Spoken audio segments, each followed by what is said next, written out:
Everyone, welcome back. BetSperts Golf, joining myself for our final major of the year, the Open Championship. Andy Molitor, what's going on, bud? Not much. It just makes me realize that it's funny. The stupidest thing I could possibly say about the Open is like, oh man, 3M's next week, because I like going up there. Like, it's fun once you have like a course that you've been to a few times, and you like now I know where things are, and like I can find my way around really easy. Like, I really enjoy just walking around it, the 3M. So looking forward to that next week, but obviously looking forward to another week of early morning golf. It was almost perfect Sunday. Just catch the end of golf, and then I went right into the Wimbledon men's final, and then in my case, I went right into a softball tournament for my kids, where I was just almost that guy, because the ump was pretty bad, and he made like three. I mean, it wasn't just like, hey, these are my kids, this is our team. I disagree with the calls, like, buddy. Like, that was like a half step at first. Maybe walk your ass down the line a little when there's a play. It was something I try not to be the dad who yells at the ump at an 11-year-old softball game. Boy, it was close, and that was maybe I was just perturbed because Rory won. Although I did say last week, Rory, it might just be like, hey, we're in Europe. That's, he hasn't won on American soil, but he has a couple wins this year, and looking good, feeling good. And I don't know how much Liverpool, Hoylake, whatever you want to call it, content have you taken in as far as just like visual? Because there's some really good flyovers and stuff. I put a short video that I watched the other day in the newsletter this morning that I liked. I like it when it's like, hey, because I don't have the attention span. I can't believe we do an hour of this. I can't believe you guys watch this. It's like, oh, here's a 6-minute video. It's like, yeah, I can do that.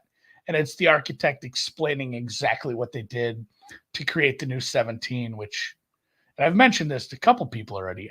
I'm pretty excited about the possibility of some carnage on 17 and 18 on Sunday. Because if they roll it a little and it's not going to be fast greens.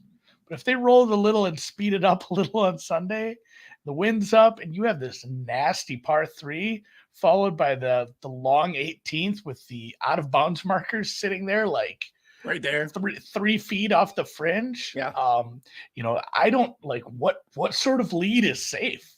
You obviously, if you have a big lead, you can play things quite safely and just say like, I'm fine taking 2 bogeys here. I just can't have a 5 and a 7. But it's if there's a close, if there's a bunch of guys bunched up, I'm very excited to watch how 17 and 18 play on Sunday. So pretty pumped for this course. I like links golf. Some people think we should play more. I don't disagree.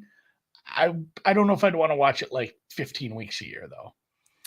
Yeah, I don't know how we play it more. When we're going to go and do more of these like co-sanctioned events, I guess would be the best way to do it. Someone, I don't remember who it was. It was, I feel bad because I read it and they made a case for, why don't we have, it's not 1940 anymore where we're using propeller planes and steamer ships to get across the ocean. They can get there pretty quick, Yeah. I didn't say that, but like just in general, it's not as hard to travel anymore. Why not? Like, we're going to Hawaii for a couple events. Have a month of, just leading up to Scotland or something. Maybe make the British Masters co-sanctioned. So you have like 4 events in a row in the UK or Europe in general. I don't disagree with that. It's like a fun swing because it's like, hey, we have California golf. Yeah, you'd have to get the money behind it to get the fields. But, you have the California, we have the POA, we get all the water down in the Florida swing. It'd be fun to have like hey, this is just a links swing, and we're going to play these 4 weeks in a row. And you might end up with better golf in general from some of the guys who maybe aren't going to perform well this week if they got 3 weeks of leading up to this. And I mean, as Dan points out too, they would have to figure something out like, hey guys, we're teeing off at 11 a.m. Yeah. Because if we need the American audience, and these fuckers aren't getting up at 2 a.m. for the British Masters. And that's a big piece of it, I think, for sure, too. So, hey, look, the landscape of professional golf is in flux in terms of like schedules and all these different things in the next calendar year or 2 years or however long it's going to take to shake this out. So, I mean, wouldn't be surprised if we saw something like that. But yeah, I like the link style. I like the early morning golf. To your point, it feels like what the West Coasters feel like an NFL football Sunday is like, where you wake up and football's on right away, and then by the time it's over, you got a little bit more time in your day to kind of do other stuff, which is kind of nice. I brought this up last night as well because, if you're a Central Time guy and you go to Vegas, you've been to the West Coast, like what happens when you get out to the West Coast? You wake up at 4 a.m. because it's like I'm still on Central Time.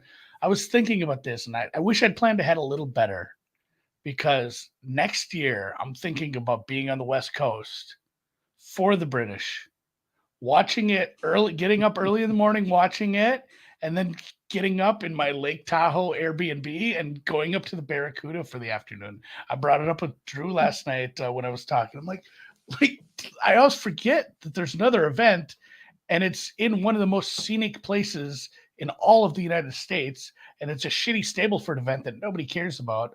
I don't think it's hard to get tickets to the Barracuda. So, but yeah, I think that's the plan next Probably year. get credentialed for the Barracuda. No, that'd be the plan. Get credentials, bring the wife with, do some wine tastings, go to Barracuda, and she can sleep in, wait till brunch. I'll be up at 3 a.m. watching the Open. So I feel like I have a good plan put together for next year. This year it's just the getting up early and breakfast part, I guess. Yeah. Probably annoying to listeners that this nonsense that we get to do for an hour a week is good enough to get us credentialed to events at times. So, hey, such is life. But yeah, I'm excited for this. At the top too, if you're watching on YouTube, subscribe, like button, comments, anything who you like for the Open, jump in. Those do wonders for us supporting the free content. Still available, obviously, podcast forum. Subscribe, rate, and review there as well. I'm going to lead at the top. We are fading we're fading Rory this week. Rory is not going back-to-back at Hoylake. Rory is not going back-to-back with the Scottish in the Open Championship. If Rory McIlroy wins the Open Championship, it's just going to go right in the middle. Peek around it. Your subscription at BetSports Golf, $19.99 for a month, free. So we're going to the top of the board here. We're fading Ricky actively here. So this is something that Andy has been probably waiting to do all season long, taking up a lot of good anti-Ricky stands. And look, he's playing tremendous golf. We're just we're trying to have some fun with this a little bit. So if you're a new listener, a new watcher, or viewer, you've just handled the free content, haven't get over to betsportsgolf.com, haven't paid and got in, this is a chance. If you like Rory this week, double down. Otherwise, it's still just $19.99. It's pretty cheap for a month. Yeah. But again, you'll get a chance to get that back if Rory, the top of the board, wins the tournament. So, all right, let's jump into the course a little bit, Andy. Yeah, let's talk about Royal Liverpool Golf Club course, whatever, at Hoylake. In the Mersey, if you soccer fans, footy fans, in the Mersey region, where Liverpool and Everton play. Yeah. So down by the I suppose southwest chunk of England, where the water starts flowing into whatever river that is there that goes into those cities. A little bit of a port area, and obviously gorgeous. Like we talked about with the flyovers. It's links golf. It's pretty. You can see everything. Like I said, some of the shots they had of 17, they did that on purpose. They wanted a pin that sat on the horizon when you're looking at it. The aesthetics of this are quite pleasing.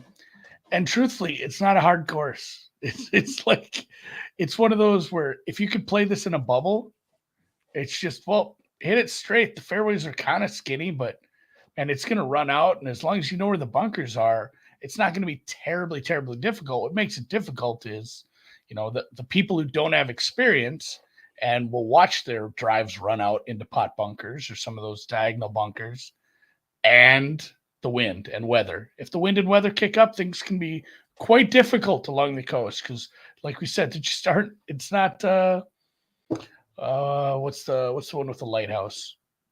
Harbortown. Harbortown, we have those 2 holes. It's like, man, it's windy out here. And then, but the other 16 are kind of inland and we don't have to worry about that. Like, not the same. It doesn't matter the most inland holes still catch a lot of this wind, and that makes it pretty difficult. As you said in the newsletter that went out earlier, it is links golf. It is not links E. It is not links ish. It is barren and open. And yeah, 17 is beautiful. You can see the Irish Sea, and you can even catch whales. They said if it's a nice day and bright and sunny, and yeah, we're gonna have some very interesting views. And it is unique golf in terms of very common Parkland style American tree lines that we see. It is definitely you can probably see whales and whales, which is a great question for producer Dan, depending on what's going on out there. So all right, yeah, like you said, it is we've been here a couple times. We were here in 06 with Tiger. It was baked out. Famous Tiger, had a practice round, hit some drivers, didn't go well, hit one early in his first round, put it in the bag, put his 5-wood away, and went with a 2-iron. The joke is even God can't hit a 2-iron, but apparently Tiger Woods and God can hit 2 irons. Rory did something similar, and dialed back off the tee a little bit, but not quite as much as Tiger. So that's interesting. You're basically, any content that you're going to see this week is talking about how important finding the fairway is. And when you get into the statistical analysis, Andy, I want to get your thoughts here, because this gets a little bit noisy and you have to be a little bit more nuanced, because some of this is going to force layups anyway, because some of the ways that the fairways come into play. And as you mentioned, I think we have 6 or 7 holes where OB is like right there. Yeah. Like, it is not a little bit off. It's not a wayward drive. It is like where you typically would start to see like different cuts of rough.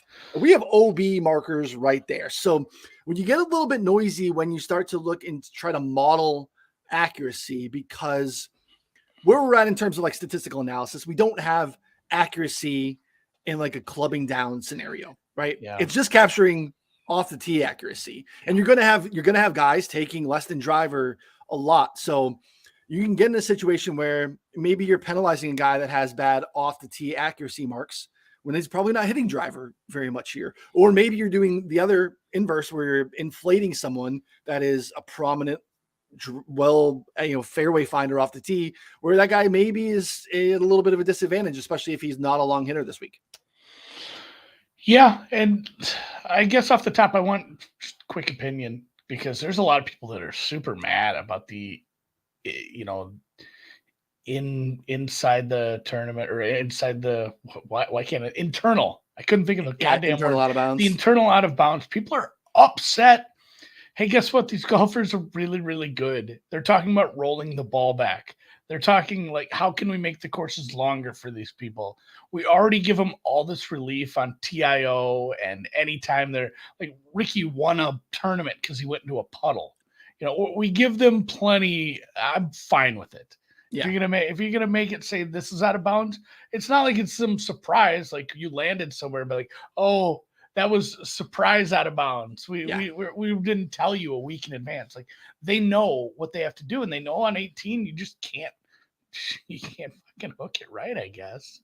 It's like baseball ground rules, right? Like, they're not all cut from the same. They're all unique. It's like, well, yeah, this is how this plays here. To your point, like, they're out there right now in practice rounds, walking the course. You have an idea of where those are and where you can and cannot miss. And yeah, I like it. I like that it's unique. I like all of those unique elements of it. So yeah, I mean, we were stretched out as a par 71, just a tad under 7,400 yards. It's going to play long, especially with some of those forced layups. So you got to find the fairway. Guys that have played well here have been in the short stuff. It's really hard to get yourself to where you want to be. These are pretty small greens. They're flat for the most part. The course in general is pretty plain in terms of link style stuff. It's not a lot of like undulation. You have some elevated greens and stuff, but again, it comes down to the weather. I mean, we've seen they had a really dry spring. Everyone thought this was going to be really fast and baked out. And then they got a little bit more rain of late. Nick in the chat is talking about what is expected. He's local. The forecast is calling for a good amount of rain throughout the week. So it is probably going to play a little softer. It's probably going to play a little bit longer too, because you're not going to get that carry off the tee. So it is interesting to really handicap. And to me. If I'm inexperienced, again, the way we've seen some of these links courses over the years play, where it's like, that was a good drive if it didn't roll another 50 yards into that bunker. Like, if I'm a little less experienced in I think what I'm trying to say is the softer conditions are better for some of the less experienced links players because it's hard to hit some of these shots to get your ball to stop, especially if we do end up getting the wind kick up a little. We're gonna have to hit some of these stingers. Like I would prefer if I had a better grip on how far the ball's going to roll out rather than I'd caught it down slope and as well as just hitting this rock hard ground. So the rain, to your point too, the rain will make it play quite a bit longer if it's soft. We don't get that run out. Yeah, it's a major. You need the whole bag, shaved runoffs. So you're going to have to scramble a little bit, small greens. Obviously, you're going to have to putt. So again, long approach is going to matter if it's playing a little bit longer too. So as a major championship should be, you shouldn't be able to, fake it somewhere. You're going to have to be able to be dialed in for the week. And I think it's going to be exciting. And I like waking up to some major championship golf. So, all right, we talked about Rory at the top of the board.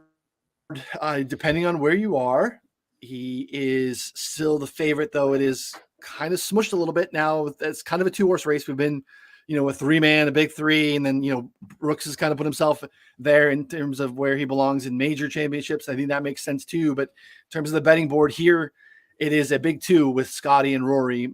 The Scotty run is, I don't know, man, it is nuts. And I don't know really what to do with the thought of like him playing this well and only winning 2 times and not winning a major this year. Being in contention in all of them is really hard to kind of process. So does it feel like a big 2 to you? Does that make sense? Yeah, for sure. Obviously Scotty's game translates everywhere. Rory's not only playing some of the best golf he's played, he's very comfortable on this side of the pond on links courses too. So that, they should both be in single digit odds. I do believe a strong,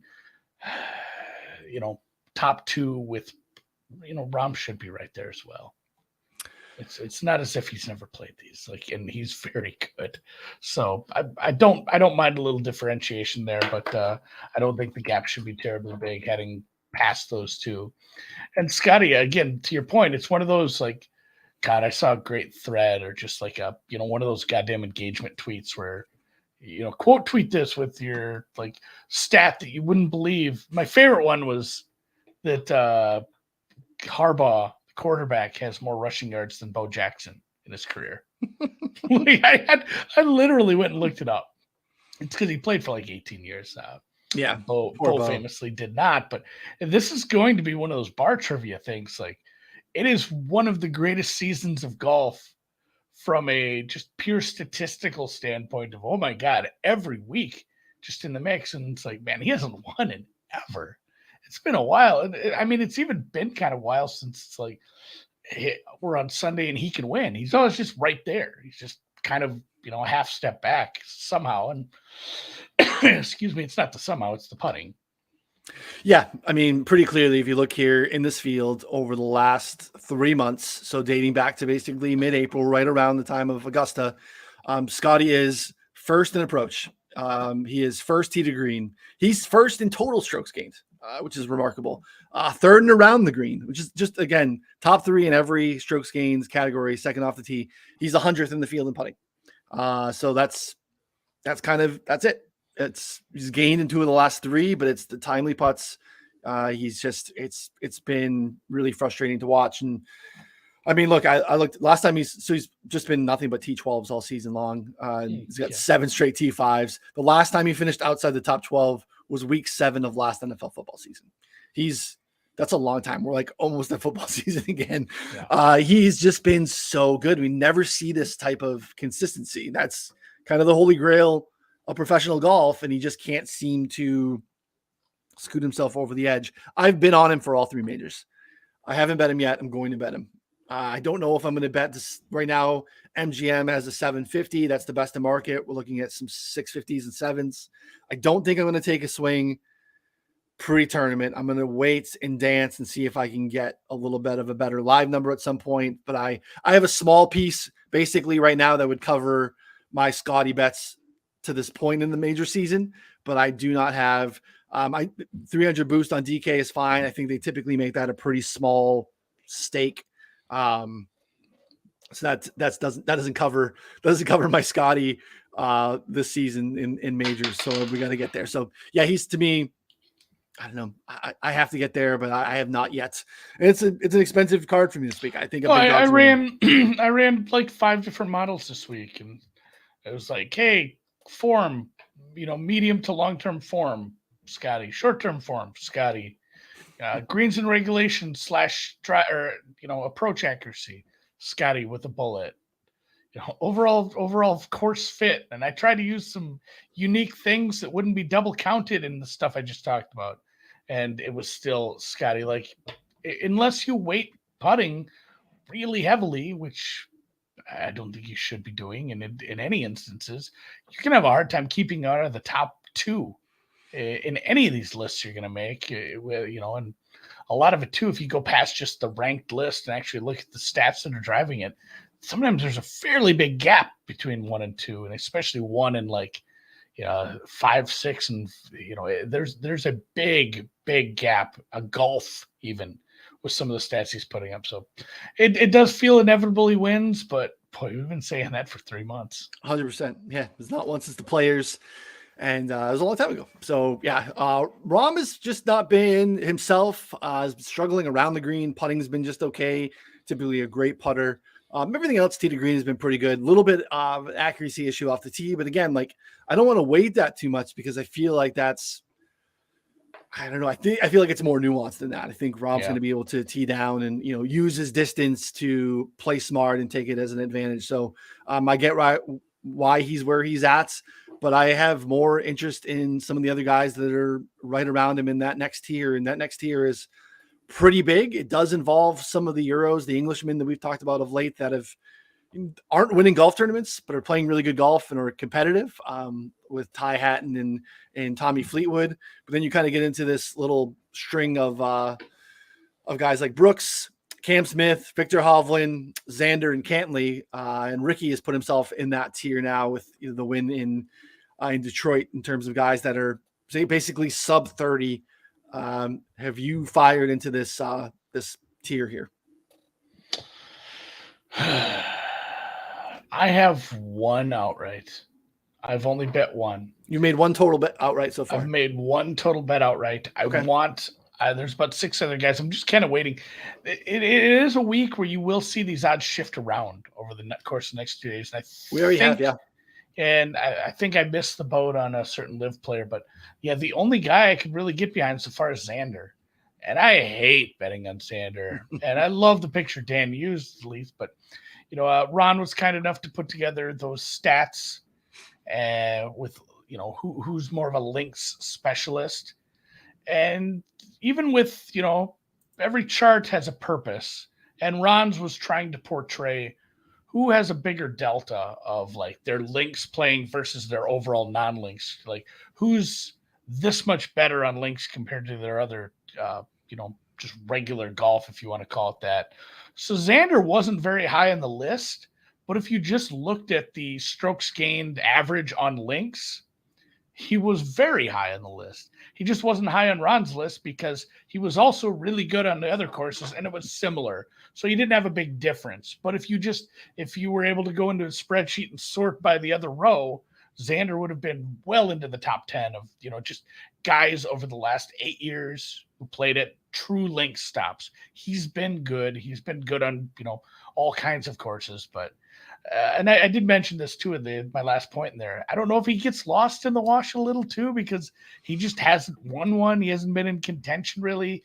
He did win last year in Scotland. He played really well at the old course, and he has done well in this stretch. But he has a bunch of good finishes as well. It's not like we've had a bad year from Xander.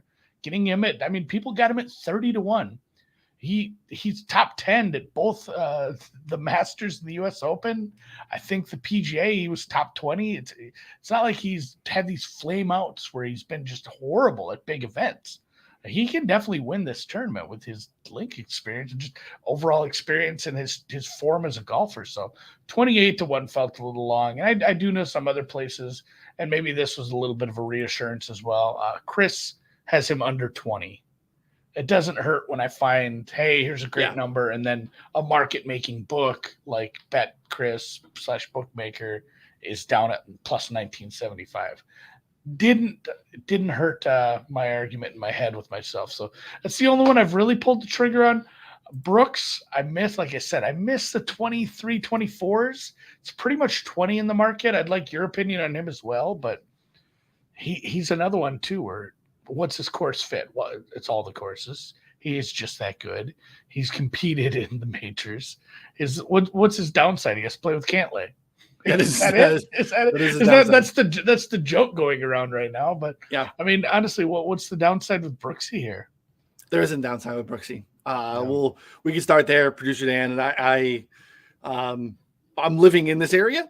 I think these guys, and I took advantage of some boosts and some bad numbers to get Brooks out to 30. I think there's 22s on Brooks. I think that's fine. There is no downside to Brooks. I talked about this in our Discord. People were asking for that same question. I think the only downside is, hey, I like other guys in this range more, because there's no fit issue. There's no form issue. And look, he came up on the Challenge Tour. This guy did not come through the traditional Corn Ferry routes. Like, he went out to Europe and was grinding on links courses in bad weather. And that's shown in his career. He's played really well in Europe in his career. He had 4 T10 finishes in the Open in the 5 years prior to last year's miscut. I feel pretty comfortable throwing anything 2022 Brooks out in terms of where we knew with his health, where his mental health was. He is a tremendous scrambler. He is long and accurate off the tee, and I think he'd be another guy that would benefit from having a distance advantage by clubbing down still. Like, he'll still be able to take advantage of that. Tremendous putter. We know that he's a killer in these big field events. So there is no issue with Brooks. My 30 is obviously a one-off, but let's see what we can find out here now. 18s, 22 still out there. Chris is 20 and change, 22 on Bet Rivers, 22 on PointsBet. If you can get down at either of those books. Yeah, I mean, I absolutely love Brooks here and think he's big game hunting. And that's where we're at now with the final one. Last chance for him to earn Ryder Cup points here with the Ryder Cup coming up. Even though he's in good shape now, I think he wants a good finish here to kind of solidify that for himself too. Yeah, the U.S. team rankings, it's crazy. Like, all these guys who've played 25 events since the season started last September, and Brooks has played 3 and he's sitting in 3rd place. Yeah, just show up and be good. Scheffler and Clark, like, essentially, like, to stay in the top 6. I mean, it is pretty tight from 4 to 10, 12. The points are pretty tight, but to stay in the top 6, I don't know, just like a top 20 here. Feels like we were having this weird discussion around this before the Masters. Like, what if he plays well? Do they even consider him? I don't think there's any question at this point. Especially with the agreement after 1,000%. Liv and Piff and all these, we're not fighting anymore. Like, it feels silly that we even had this discussion 4 months ago at this point now. Yeah, I do believe he's on the team either way, and I do think the agreement or whatever's to come of the agreement, at least where it's at now, the end of litigation in terms of the Live PGA stuff is enough to greenlight Brooks, and would be an egregious mistake by Zach Johnson to leave him off the team at this point. So in on Brooks. I'm also, in terms of just the numbers that I got on top of the board for me here, is another guy that I think is going to start to be, I don't want to say he's going to be Brooks in terms of majors, but we're going to see Victor Hovland win major golf tournaments. And we've started to see a shift this year where, look, we used to joke about Vic. It was all swing season stuff. It was the Hero World Challenge. It was Mayakoba. But all of a sudden, it started last year. T4 at St. Andrews. Kind of got lost in the sauce on Sunday there, but was in there all week. In a place where everyone thought he was going to play poorly because he can't chip, which is the driving narrative with him. Then he goes out T3 at the Players. Another spot where I don't feel is like a Vic course in terms of, like, it kind of mitigates distance. And yeah, you're going to be an elite ball striker, but really any style can win there. That's not something that I would think Vic would kind of highlight at, and did really well there. T7 at Augusta, T2 at Oak Hill. We know what happened to him and Brooks. He got caught in the bunker there. And then a solo 19, not a great showing at LACC, but again, still 20th. And those are all on the back of a win in Memorials, starting to play really good in big fields against great competition. And again, like, the secret is he's gained strokes around the green in 10 of 12 majors that have had stroke shot link data where we've been able to measure the strokes gained there, including all 3 majors this season. So this thought of him being, just behind the top tier guys in terms of around the green stuff just isn't true in terms of what the math and the data is showing us at this point. So Vic at 22 is what I got down on. Let me see what else is out there. We still have 22s, 25 and change at Chris on Vic. Is something that I would get down on. I love him here. Looks like we got the fit here. The JL stuff is kind of hideous. Is this what we're wearing? Oh, it is what we're wearing. Yeah, that's like a bowling shirt, man. It is a bowling shirt. It's like the only Ernie the only McCracken. golfer. Yeah, oh god. He's like the only golfer where the shit comes out every Tuesday before he plays, where it's like, here's his whole fit. I mean, we used to do it a little with Tiger, but like, oh, what's the red shirt? Travis Matthew will do it a little bit with Rahm sometimes. I've seen it here and there. Yeah, that's fair, but it's few and far between. And for someone who doesn't have like any huge wins, it's crazy that like we're that focused on his. Well, he dresses like a goon, so I'm happy with it. Yeah. But I don't disagree with you. It was another one, too, where I just couldn't quite get there at the number. My outside of the top 2, the guys I looked at were Morikawa. And I don't know, you could pick that one apart a little, too. Obviously, we had a strange moment in golf history where he went and played the Scottish Open, said he didn't like the turf.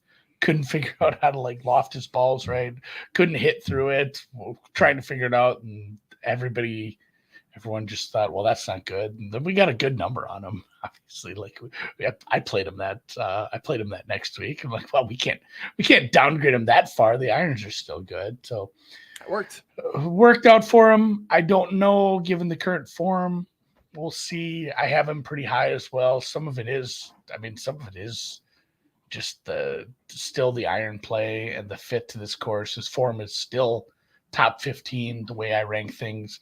Cantlay was another one I looked at, but I don't think we're quite getting the price there for someone who I could question parts of the game on.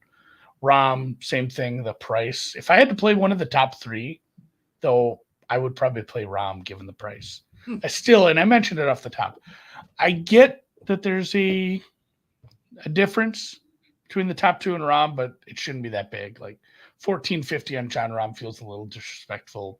Don't care where the course is. Yeah. And it awful close. Like out of everyone I've mentioned at this point, he was the closest. The Fowler number is out of control. Yes, he's played good golf, and he maybe has cleared a mental hurdle by getting a win again after 4.5 years. We saw that very pronounced exhale in the 18th green. That was awful fun to get that win. Being on him, getting some money out of it was nice, but that price has kind of jumped the shark at this point. And then that leads you to the Euros, man. Like the Fleetwoods and the Hattons, and maybe even Sugar Shane Lowry. Like where do you stand on some of those guys? They're all interesting to me. They are. I don't love the prices. Like I said, we've talked about, I think specifically the Brits there, where they don't win a lot. Like we're paying elite prices for those guys, and they've been in the mix. Like I think Fleetwood's been uber consistent, playing really good golf, almost like Ricky without the win at this point, where Ricky just kind of got over it. Same thing, Hatton, obviously, familiarity playing over here seems to be a good course fit for this spot. So yeah, I mean, I like them. I would, out of those 3 that you mentioned, I would go Lowry out of the 3, especially again, like almost twice the number 2. But again, I've hung out at the top in a couple of guys that you already mentioned. I got a really good number on Cam Smith. Cam Smith still, what is out here? We have 22s out here on Cam Smith this morning, 20s on Cam Smith. It looks like that's interesting to me. 20 and change on Chris. Yeah. So still 20s. Domestic is the best number.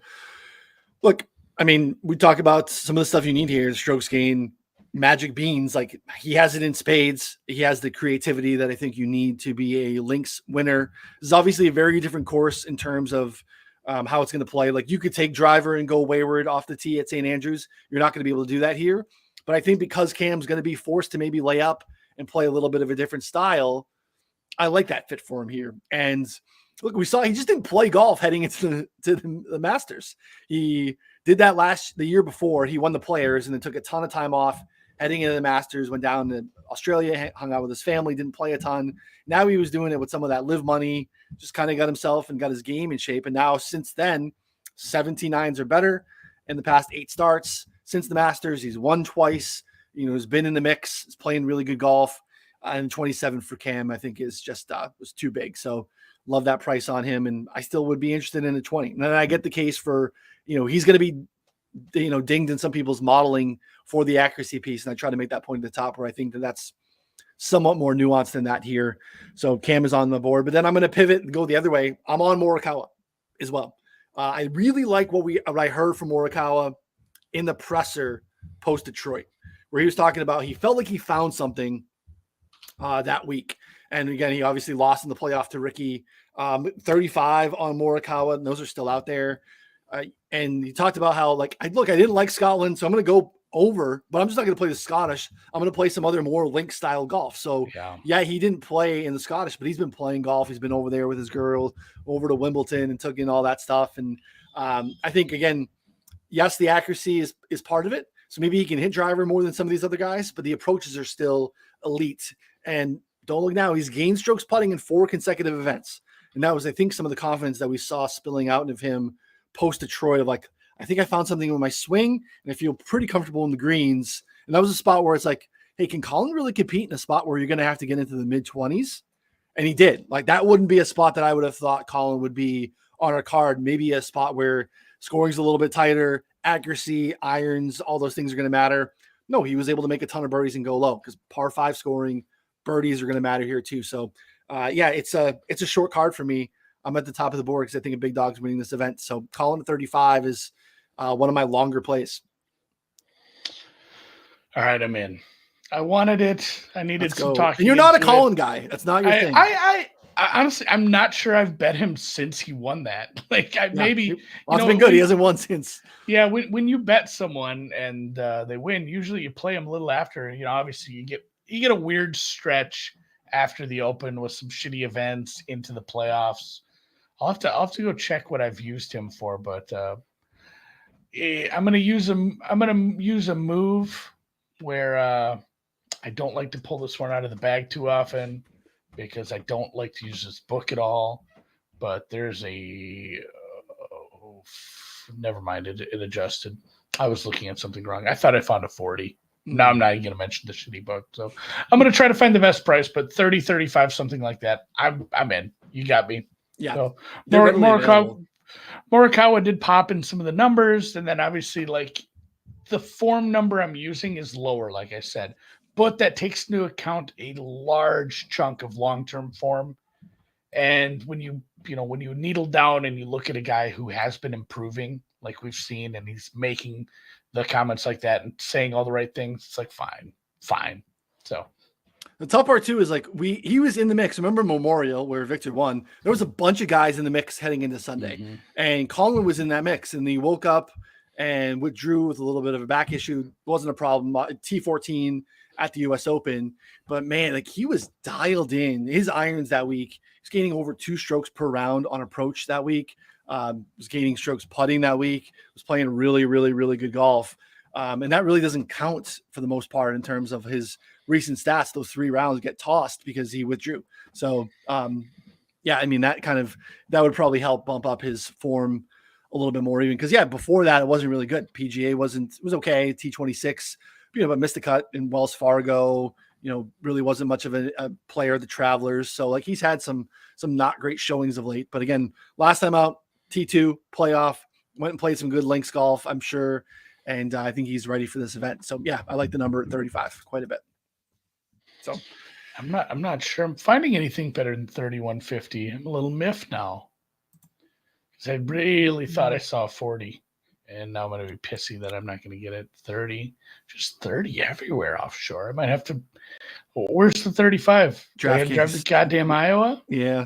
31 and change on Chris. Is that what you're seeing? Yeah, that's the best price I'm seeing offshore. And I haven't got into the weeds yet and looked at some real shitty books, but so far at the decent books, and I'm fully confident that they'll pay me.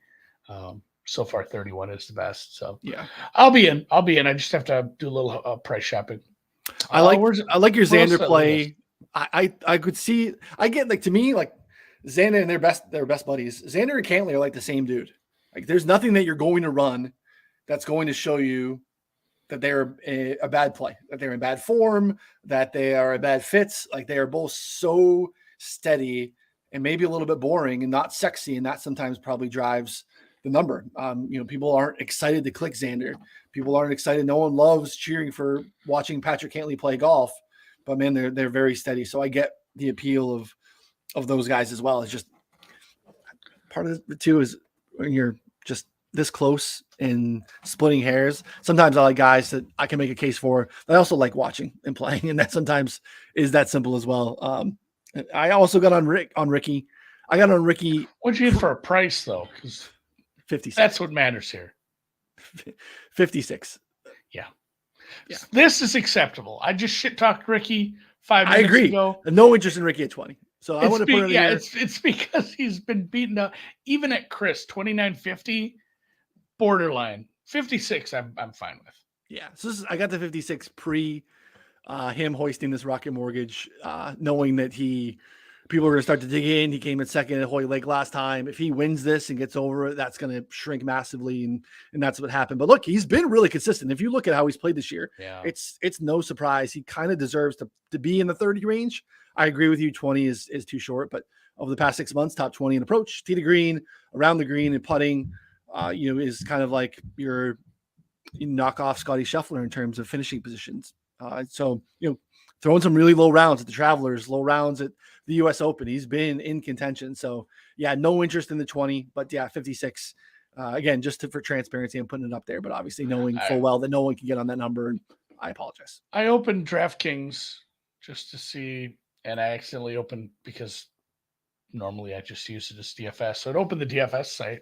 Time to promote the DFS show because I'll be watching tomorrow, because I've got some free millionaire tickets apparently. Let's go. It's use them or lose them. Like you don't not take the time and enter these free entries you've gotten into the millionaire. So I'll have to pay attention to Ron and Byron tomorrow, see what I can get. But yeah, good grab on Ricky for sure. And I know they changed a little bit too, whereas I think typically your 6K is your bottom guy. They've opened like it up 5,000 guys. Yeah, and I think the top guys are a little bit more expensive. So it's maybe an interesting week to dabble over there. But that makes up my outright card. Again, like in terms of where those guys are now, like everyone's pretty short, but getting, 30 on Brooks, 56 on Ricky, Cam at 27. Those are a little off market in terms of taking advantage of some boosts and some bigger numbers. Even me, like futures. Xander at I bet him at 28. I put it in the Discord this morning. That's down to 22 at Bet Online, where I was able to take him this morning. I don't think you're going to find better than a 25 right now. Yeah. Are you dancing on any of those guys? Or, later we talked about the Shane Lowry. I mean, I know you haven't fired at it, but like, who are you considering down the board a little bit? Yeah, Lowry obviously makes the short list. It's one of those things too, where we always make this joke and this comparison, and I mean, people do talk about this on Twitter. Our friend Dwayne, who I talk golf with, he always makes this like argument against mushes. Like, it doesn't matter. Like, we're in such a bubble here. Like, golf Twitter is not the world. And you see like 14 people betting the same guy. Oh, there's no way he could win. He's mushed. Like, that literally has nothing to do with it. Drives him nuts. He mentions it every week.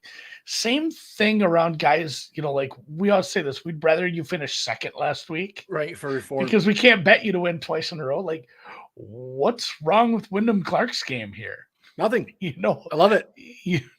Like, if he has to be really good finessing some balls onto these greens, and his short game is just as good as we saw at LA, why not him? His form is fantastic. He has 2 wins this year. Like, his form he has 2 more wins on tour than Rory. It's it's good. I guess I don't quite understand why that price is that low. Obviously, little lack of experience on some of these style courses compared to some of the big names, but fuck it, I'm still kind of looking at like 55, 60 to 1 on when Clark and wondering why exactly we're having that amount of disrespect. Lowry's played better over the last few weeks. That number's kind of getting beat up a little too, though. I do like him. That might be a wait and see kind of thing. Yeah, seeing 40s on Lowry. I'm with you on the Wyndham Clark thing. Like, is the one that I don't have that I would consider, but again, I'm a little overextended already, but he's great around the green. We saw that. It's why he won at LACC. Bogey avoidance, I think he's top 5, no matter really what your sample size of rounds are. I think, yeah, he's could be a little bit, wild off the tee, but we talked about that too. Like the distance that he has, he can club down and still not be too far off of some of these other guys. So yeah, 50s basically across the board domestically, 60 on DraftKings, 55 and change. It looks like on Chris.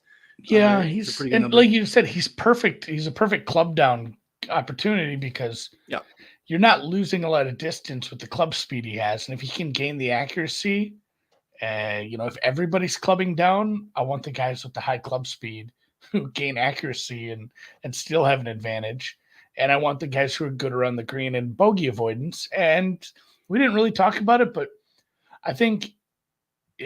And this is a bit trite because this is like saying SG approach is important. Scoring on par 5 is important. It is here too, and it's one of those things where it doesn't matter what. Like if it's windy, and the weather goes to shit. It's like this is your only chance for birdies. Yeah. When you're hitting stingers and fighting for pars, like you have to score. And then if it's not windy, these are very gettable eagle opportunities. Like no matter what, you have to be good in these par 5s, and obviously that's a highlight of his game as well too. So sure. Wyndham Clark at 60 feels a little long. I might be close on Clark and Lowry, and that's about it. Yeah, Rom, Lowry, and Clark are the guys that are just missing the card so far. Okay, there's time. Yeah, you didn't really consider DJ, but I like DJ this week. He'll find his way onto finishing position bets. Like how he's playing. Tom Kim makes sense too. If you want to go into, hey, look, he's seems to have figured something out of the Scottish the last couple of years and is one of the more accurate players. He's added some distance this year. It's a matter of how much do you believe in that putter getting hot for the week. Finau feels pretty popular, at least in the bubble that we've seen, but the number hasn't moved very much. It does feel like an off number in terms of where we typically bet Tony Finau, but he hasn't been playing very well and has been really bad on the green. So that makes me a little bit nervous. Links Golf, not a place you necessarily go to find form. I pretty much want you to be playing really good golf. Same thing with Spieth. Spieth is tough for me because he just hasn't been playing a lot or playing really well. And yes, like I think theoretically, like Spieth is a good fit for some of the things that we would want to see done here, but it's just not really in it right now. And I'd want him to find the form too. Obviously that goes for Justin Thomas as well, who's again, seems off. It just jumps out at you. Like that feels really weird to see 60s and 70s next to those guys' names, but it kind of makes sense with how they're currently playing. Yeah. I did bet one long shot. I bet Jason Day. This is his cousin. Jason Day at 110. And that's, I thought was going to be an outlier mistake. And some other books have followed along. I don't really get it. I don't love Jason Day here, but 110 feels really bad for a guy who's still been playing pretty good golf. Is I think a tremendous course fit here. Putts really well on slower greens, which we're going to see this week, like 10.5 on the stimp meter. Around the green is great. It could be, I think the approach game hasn't been tremendous over the last little bit of the season, but yeah, Jason Day feels a little too long for me. And that's out there still at some spots. 110 still on DraftKings. Looks like he's 105 and change on Chris. Yeah. Some of them got beat down a little bit. He's 80, 90 in spots, but yeah, I mean, look, Minwoo Lee and Corey Connors. And I know Bobby Mack played really great last year and we're kind of still in a home game for Bobby Mack, but like, I don't know. Jason Day has been pretty darn good. Those are some of the guys that are around him on the board. I like that one a little bit. Interesting too. I was wondering if you had an opinion on that because it is a major and we have more markets. There's lefties in there, and it's funny that I called him that, but it's basically I think it is just a three-way market with Bobby Mack, Harmon, and Lefty for top left-handed player. Lefty being a little longer, and Harmon and McIntyre being up there. A lot of love for Harmon, but I think McIntyre should be a bigger favorite there. considering his experience over here too. So I looked at that pretty hard and wondered if that price wasn't off a touch. Yeah, I would. That makes sense to me. Harmon's been playing really well. That's the only issue. It's like, Yeah. hey, do you value form or do you value having actually played on a course like this in the past? Yeah, that's true. It's not like Harmon never has, but for sure. Obviously Bobby Mack is a decent fit here. Nick Palfrey is playing. Ewan Ferguson, top debutante. I think that's the umpire from the Wimbledon final. I'm not 100% sure. It's not. It was just there was some Irish guy that was the ump. I can't remember his name now. I think it was Fergus was his first name. That's why it stuck with me. I haven't looked at some of those ancillary markets. But there are some long shots here where people are like, no one's talking about this guy who, has played really well in the DP tour. And there are some really big numbers in some of these guys where it's like, hey, this is probably not somebody who wins, but I've seen some good cases for some people taking some each ways or some top 20s on some long shots. I think that's going to be fun to dig into a little further. Yeah, I believe Pat James, one of our writers at BetSports Golf, I think he bet Ferguson to win at like 250 or something like that. When you look, he's played pretty well last couple of times out. He's T4 at the British Masters, T12 last week at the Scottish, with a couple other, top 5, top 10 finishes from him this season on the Euro Tour. Is in the mold of a fairway finder off the tee. Looks like a guy that is, gives up a little bit of distance, but not much, but is definitely going to put himself in position to score. We have some pretty hot and cold weeks, both on the green and on approach. So maybe if you can put it all together, maybe it's a pretty good look there in terms of maybe finishing position bets or maybe just tailing Nick here and finding him as the top debutante. So don't hate that at all. Knock off Ricky Fowler, apparently, according to producer Dan.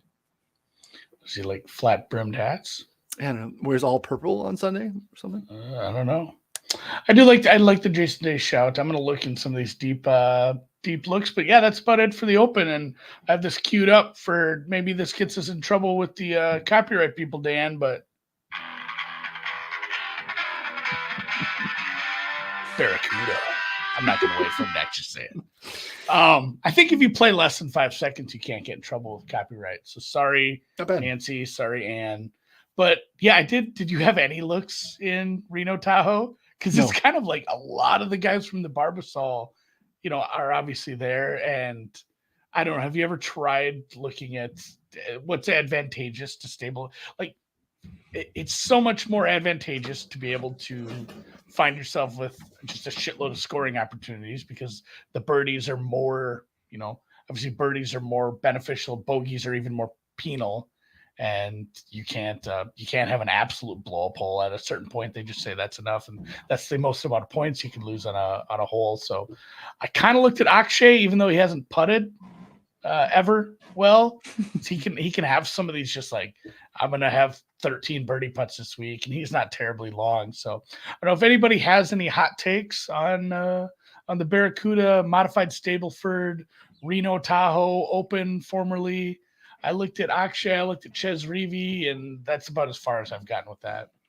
Typically on my annual golf trip that usually happens in the Carolinas, we play an adjusted modified Nunaford scoring setting, where we adjust it all up a little bit so that it's a little bit more amateur friendly. But I'm not familiar with the Barracuda, but we should talk about Splash, our new game at Splash Sports here, Andy. I don't know if we have anything graphic ready for that, but maybe we can put some of that in the show notes. But I'll check out our tweet. Go to betsportsgolf.com, at betsportsgolf on Twitter. Oh, Splash Mania!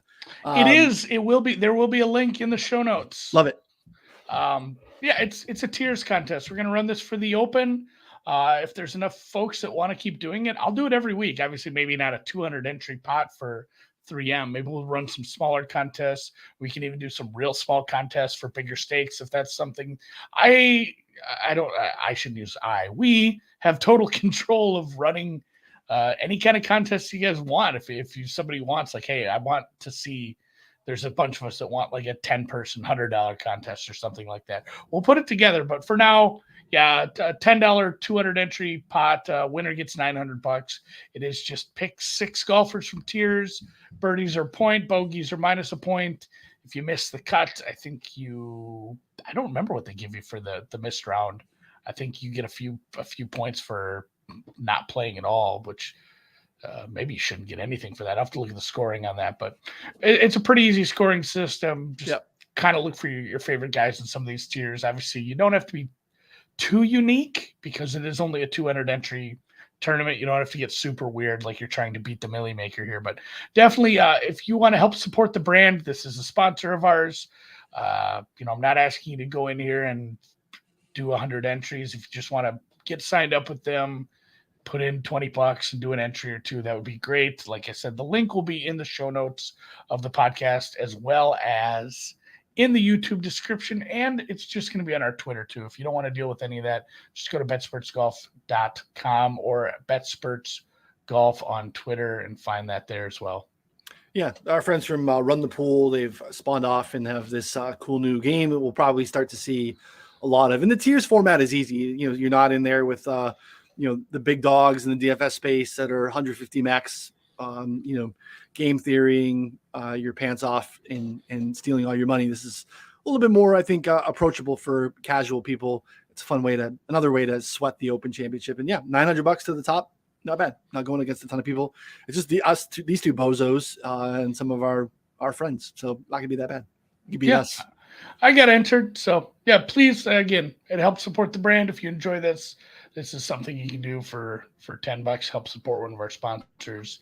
And two, I mean, just being in the ecosystem there, if you guys like football, and I feel like some of you might like football, I have a strong inkling there will be football contests we'll run probably around a lot of the primetime games and probably some Sunday contests, just standalone Sundays. So I think this will be a lot of fun to run some extra stuff when we get to the football season as well.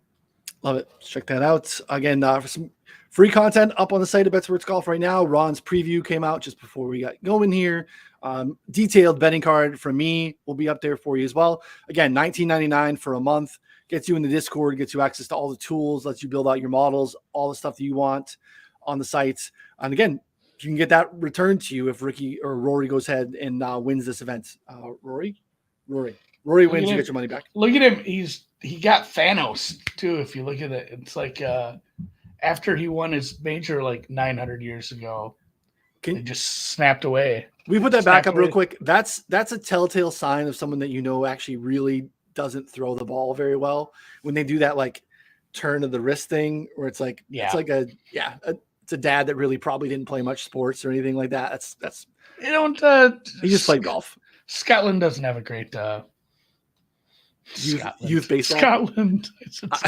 I mean, it was in Scotland last week. Northern Ireland doesn't have a great baseball team. Yeah. They did not win the World Baseball Classic last year. So, all right, for me, for Ryan, and for producer Dan and everyone here at BetSports Golf, appreciate you guys. Hit the thumbs up on the way out. Subscribe if you're not. If you listen to the podcast forum, appreciate you too. Thanks for following along. Good luck this week. Hopefully you get some sleep.